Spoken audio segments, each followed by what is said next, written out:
Hello everyone, it's Highlander here. Today we are going to be looking at the Insane AI Co-op Stomp Coverage achievement. And that achievement is where we need to play in a co-op type match as a 2 vs 2 or a 3 vs 3, and we need to defeat our Insane AI opponents using every single combination of races. So every mix of Zerg and Terran and Protoss you can possibly do. It's quite a frustrating achievement because sometimes you're playing off race and it can be quite challenging, and particularly when you're not playing as Protoss. So if you have a Protoss in your team, then they should be using a cannon rush strategy, and that's assumed knowledge for this video. I will leave a link in the comments below so you can go check out a very detailed look at the Protoss cannon rush strategy. But if you have that on your team, you should always be using them to the full advantage, and generally speaking they can take down pretty much more than one opponent. They can take down one and do a lot of damage to a second, so if you've got that, that's very handy. So for this video we're only going to look at the situations where you are Zerg and are Terran, and we've just had the patch 1.4 come through, so the strategies in my previous video are obsolete now, and that's why I'm doing this new one. But every time we've lost some strategies, we've gained some new ones, so we will always work our way through and past the AI because of our superior intellect as human beings, and that is why the machines will never win. Now, for our strategy here, we are going to be using a 6-pool strategy in this particular case. Now, you can use a 6-pool strategy or a 7-pool strategy, either or, it doesn't really matter. The main thing is whether you build that first drone at the very outset, and either way, after you've built that drone or decide to save the money, you build a spawning pool, and then you build a lot of Zerglings. You just build Zerglings all of the time and spend every cent you think you possibly get on Zerglings until you get to the point where you either need another Overlord, then get an Overlord, or if you have 150 minerals that you can't spend on Zerglings because you have insufficient larvae, in that case get a Queen. So they're the only instances, they're the only things you should be spending money on for the short initial part of this strategy, and generally speaking what you're trying to do is just to overwhelm them in the very early game. It's effective because if it fails you know pretty quickly and you can just cancel the game and start a new one, but it's also a very powerful strategy just generally. Now we're playing on Scorched Haven in this particular map. The only other one that I'd recommend you try to get is Khydaran Depths, and that's for 2 vs 2s. For 3 vs 3s, the best map is the one called Frontier, but generally what we're looking for is we're looking for opponents that have some significant distance between them. Generally speaking, a large base is good, so a bit of distance between that ramp, and so you can get out while their army's here if need be. So we want that, but really the bigger issue is the distance between your two opponents, and that's so that you're not having to deal with both at the same time, or that you can deal with both at the same time and they don't get to gang up on you. You can deal them in sort of 2 vs 2, 1 vs 1s. But what we're doing here is we're going to take these initial round of Zerglings and we are going to play this as a 2 vs 1 in the first instance. So we're going to take down our one opponent, and we're going to simply cripple him. We don't need to kill every building. Our intention is to cripple him, effectively take him out of the game, and then we can focus our efforts from both of our full resources thrown at the single remaining player. Now, we are going to be against 2 Terrans for this particular video. 2 Terrans are the easiest matchup in my opinion. That's because Zerglings are very cost effective against Marines, especially if you can keep them near the barracks. So that's why I think that if you can, if you're having trouble, you should definitely wait until you find a couple of Terran opponents on a map where they are spread apart. But this is definitely achievable against all races. I do find Protoss the most difficult, and that's by a significant margin. That's because Zealots are very effective against Zerglings. So try and face off against non-Protosses if you can. Now, when you can see what we're doing here is we're just trying to take down that town hall type structure. That's always what you want to do. Everything else hinges upon that. especially if they're Zerg. That makes perfect sense, and then everything will start dying. But really, the Insane Eye doesn't handle that very well. If it doesn't have a command center, it generally stops all production of all types, and it doesn't all in against you or anything like that. So that's really what you're aiming to do. Then once you've taken down the first opponent, and that really should be very easy, then you onto the more challenging task of taking down that second opponent, who's had a bit of a chance to build up pretty much unhindered. Now, there's two aspects to this strategy now, and the first is just simply overwhelm him with your early game forces, and that's what we're trying to do in this particular instance. You'll see that we fail here, and that's when we move on to the second part of our Zergling rush strategy, and that is to abuse the Insane AI with the use of Zerglings. So the Insane AI will typically build up an army. I'll just speed this up a bit here. We'll typically just build up a fat army, and I'm going to stick on everyone cam so you can see exactly what they're doing. But they'll build up a fat army right at the very, very top of their ramp. Meanwhile, we're building up a whole bunch of Zerglings, and once you've realised that that first attack is going to fail, you should get an extractor up and then start getting your metabolic boost as soon as you get to 100 gas. Once you've done that, stop mining gas completely. You don't need any more than that 100 because we only need the gas for metabolic boost so we can have some speedlings. But they will build up their big army. Where is it? They'll generally sit at the top of the ramp. They may sit at the back a bit in their base, but generally they keep it all together, and when they push out in a very slow walk towards your base, and that's your time to strike. So effective scouting is really important, and anyone who's watched a bit of Day 9 will tell you can always send in a Zergling to scout the front, and keep a couple of Zerglings parked along what would be the fastest route to your base, because that's generally what they'll take. They don't take the long way around, not the Insane AI.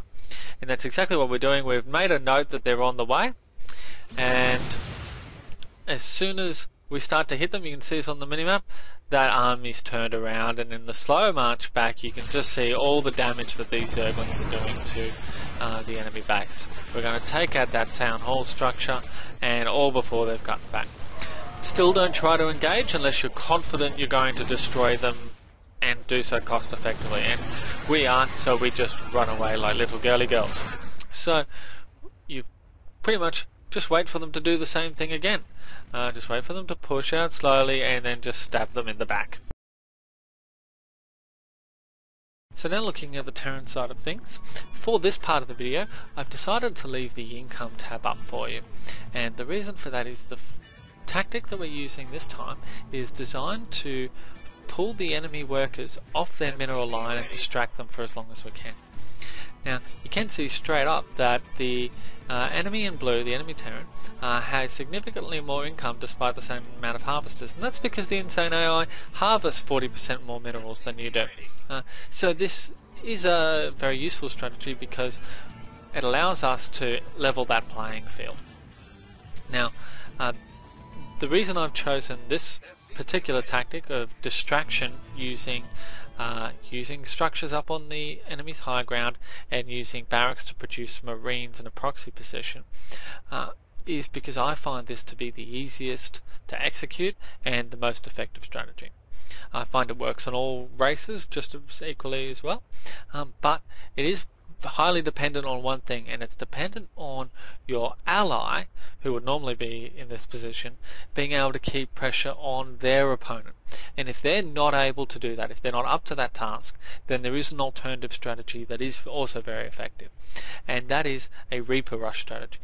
Now that one, like the Speedlings that we were using in the first half of this video after our initial attack failed, the Reapers, you've just designed to get them out as quickly as you can and mass them as much as you can, and use hit and run tactics to wait for that enemy army to come out of the base and then run in, try and take out a town hall or as many structures as you can, and then run away again without ever actually engaging that main army. So that's that side of things, and that is very complementary with Speedlings. This strategy will work very well if you're both Terran, or if you're all Terran, or if you're any Zergling allies are able to keep their pressure on. Now, of course, if you have Protoss allies, you're laughing because they have cannon rushes. But we will follow our little SCV here, and he's going to build this supply depot on the high ground. Now you can use an engineering bay as well if you've got the excess cash, but supply depot works nearly as effectively. And the enemy's going to take 6 SCVs or 6 workers off their line and go chase me. But there's a very, very big difference in patch 1.4, and that is that these SCVs never give up. The enemy workers will chase your SCV forever. Now you can do zigzags right around the map and do that indefinitely. They'll keep chasing. I've chosen to lure them, lure the Congo line of SCVs to their death. That just rings a little bit more true to my personality, but both are definite options. It's actually probably a little bit easier on my micro as well. But you can see that all of a sudden, because I've been distracting these guys as they've been running across the map, even though the enemy has more harvesters than I do, I have more income than he does, and I've maintained that higher income for quite a bit of time. So I have a little bit less supply than he does, but I do have significantly more money. If my macro were better, I would have even been further along. And I do not play this game perfectly. You can definitely do better than I can here, but you don't need to be that good to get this achievement. So we're going to take these SCVs on here, and we're going to select all of our SCVs and try to get a good surround where we can and take out the 6 SCVs. Now we have superior numbers, so we should mop this up with some losses, but not too many. You can definitely try to micro your SCVs, that is your weakened SCVs. You can try and pull them out of the attack. That's very effective. But the most important thing for you to know is once you've selected all your SCVs, is to A move, that is press A and click on the ground behind the enemy SCVs. If you do not do that, if you do it quite close to them, then your SCVs will go to attack, but if they touch that piece of ground, then they will stop attacking. They've considered they've moved there, and SCVs, unlike military units, don't fight naturally. That's not their standard default action. Their standard default action is to stand there and look stupid, and they do that very, very well. So you don't want to give them that chance. Now, you want to get a barracks up. Ideally, you want to get that up in a proxy position, but doing it at your base is not so bad if it means that it gets up that much sooner. And we're going to keep repeating this strategy. And that's all I'm doing here. I've got this SCV, and I've built a supply depot on the high ground, and I'm running him around with 6 more SCVs. And once again, you can see that I'm a little bit behind in harvesters now, but I do have significantly more income. And that's giving me that advantage that I need. Because these guys are all distracted. Once I take them out, we're going to be going through this process again and again.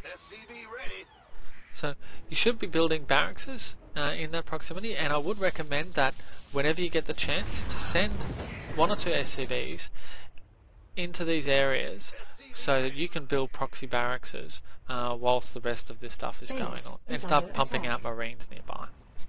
I'll pick up the pace a little bit. But because of my advantage, I've been able to get an orbital up, and that's really going to help me as soon as that finishes in terms of maintaining that economic advantage. But once more, the enemy's just taken out that structure, and look at their income. They've got next to no income. I'm earning over 360 minerals. Oh, I'm earning 360 minerals a minute, and I do have a harvester advantage as well. So that's working out really nicely. So speed this up a little bit. We don't have far to go. Complete. Now you can keep doing this until you feel you're at a point where you have the advantage and you can press that attack. And I'm going to do this one more time. Run away with all of my Congo line following me. Slay them swiftly and efficiently. And at this point, there's no reason why I can't just do an absolute all-in. So I'll slow it down now. I've just taken all of my SCVs. Don't worry about a mule if you've got one of those, but I've taken all the SCVs that I had at the time and just marched them straight on for a final battle to the death. The important point here is to use your marines to sit behind the SCVs and have those SCVs run up front to tank the damage. And they'll be dealing damage and they'll be taking damage, but the important thing is to allow your marines that ability to just get those important shots off from the back. And that means that when you come up to fighting the fighting the mineral line itself, you're going to be able to handle that very, very easily. I'm definitely trying to make this channel the definitive resource for you guys for all your achievement needs. So if there is anything you need, please do let me know. If you've got any feedback, if you like the videos, really appreciate that, guys. I'm doing all of this for you, and best of luck.